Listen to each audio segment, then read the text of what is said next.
This is Cutting Down the Nets Friday, February 17th. I like Fridays because there's not too many games. Let's get right to it. Up to 52.1% on the year. We are grinding it out. We'll keep climbing. So let's get right to the schedule today. So, again, not too many games. I've posted the spreadsheet. I have made a few bets as I'm getting to this video much later than usual as tilted my kids going to bed tonight. So if you're parents of young kids, hopefully you can appreciate that. First game, Lobos at Tim Miles Trojans. So here's the story here. I'll just pull up New Mexico's team page. That will help. I saw a quote from Patino about a week and a half ago.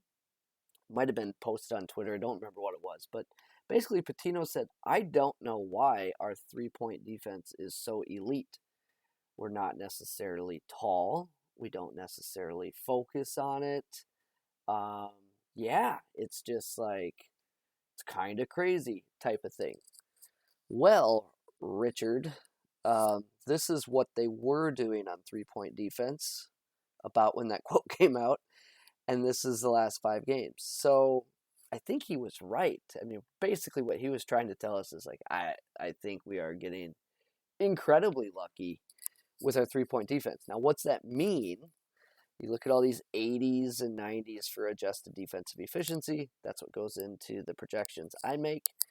Take away people making like 25, 28% of their threes. And now those 80s and 90s become 100s. And 110s. And in the case against Air Force, 127s. So I'm factoring in all that stuff in my projections. Can it bounce back? Yeah, the truth's probably in the middle, but I do think that this line is still a season-long line and not waiting the recent hit of regression that the Lobos took. So I like the San Jose State side.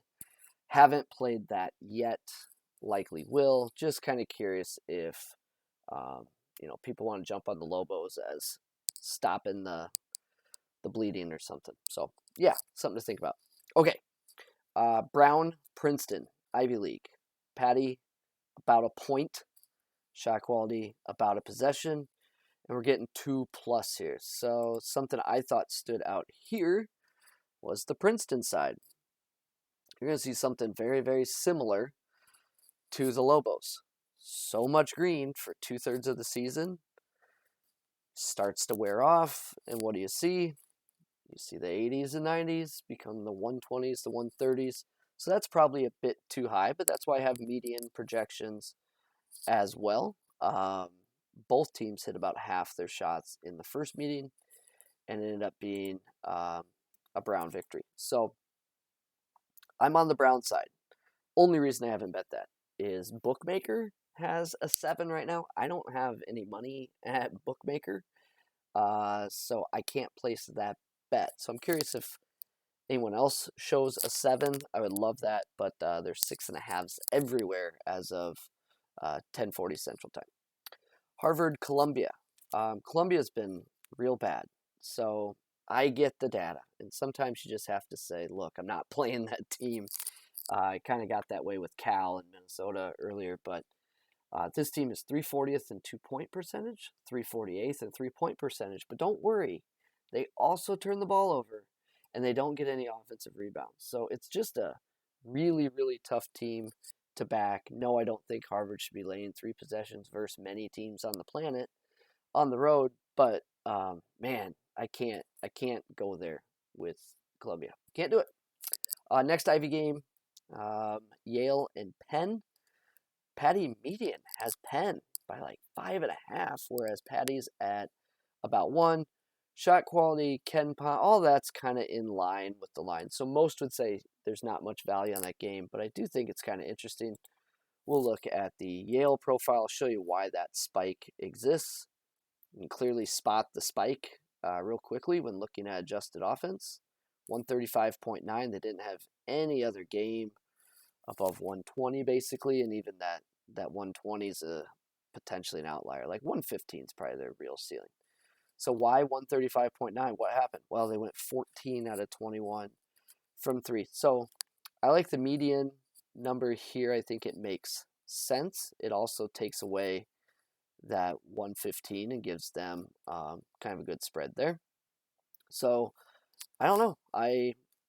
I'm on the Penn side. Haven't played that yet because I'm curious if I can get a full possession. It's like anytime it's like around there, it's like, come on, give me the 3 or the 3.5. Usually it doesn't come, and then I'll settle for like a 2, like a clown, or pay the bet MGM minus 115 juice just to get a hook. But yeah, Abilene Christian travels to Grand Canyon. I'll show you kind of the Grand Canyon problem here. Grand Canyon, 16-10 on the year, coached by March hero Bryce Drew.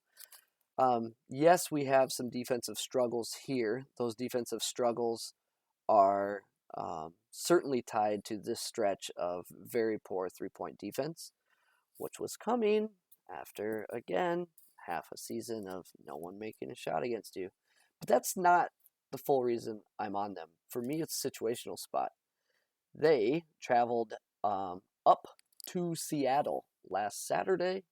They then played Wednesday, built up a big lead against UTRGV, blew that, actually ended up losing the game, and now 48 hours later have one of the feistiest defenses coming to town. Abilene Christian, 12th in turnovers forced.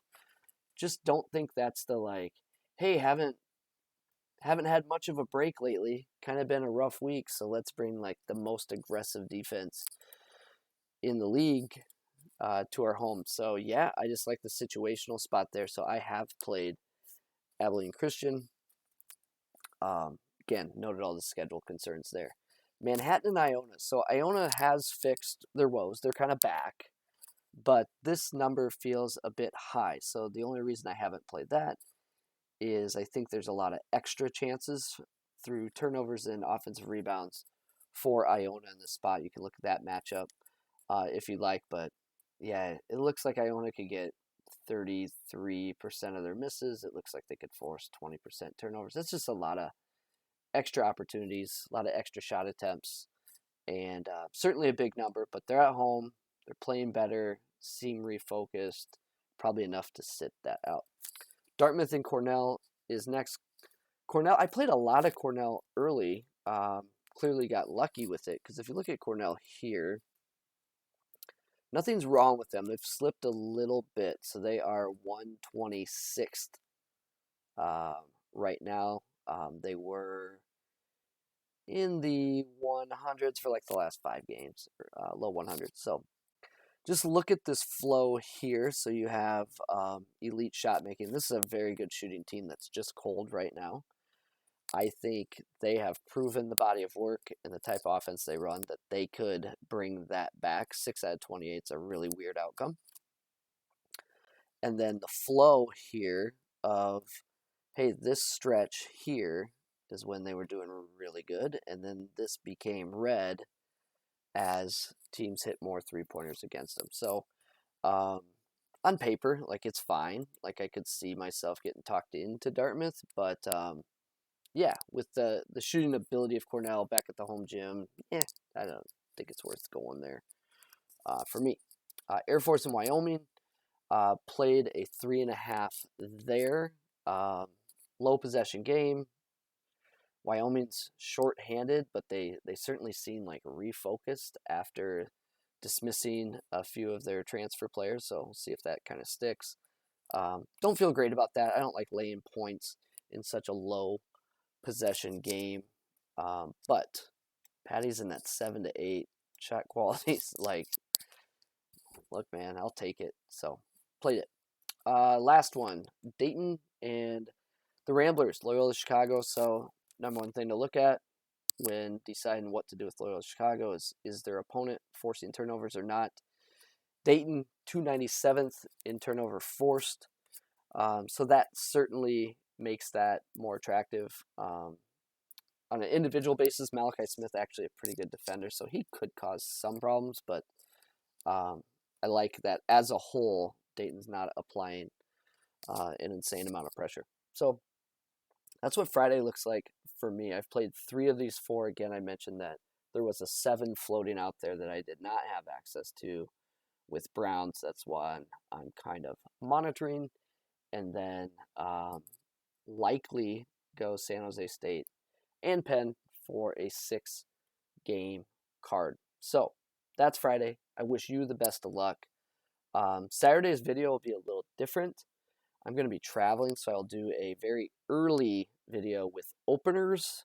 And I'm so sorry if you catch it late and everything's a lot different. There's just not much I can do with some weekend travel I got. So this is Cutting Down the Nets. Good luck, everybody.